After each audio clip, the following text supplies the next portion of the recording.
شما برادران و خواهران توجه دارید که برجسته ترین شعار مهدویت عبارت است از عدالت. یعنی مثلا در دعای ندبه وقتی که شروع میکنید صفات اون بزرگوار را بیان کردن و شمردن، بعد از نسبت او به پدران بزرگوارش و خاندان مطهرش، اولین جمله‌ای که در دعای ندبه ذکر میکنید این است که این المعد لقطع دابر الظلمه، این المنتظر لاقامة الامت والعوج، این المرتجى لازالة الجور والعدوان.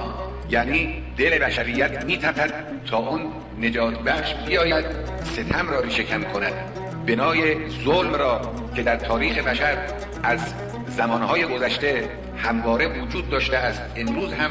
با شدت وجود دارد، این بنا را ویران کند، ستمگران را سر جای خود بنشاند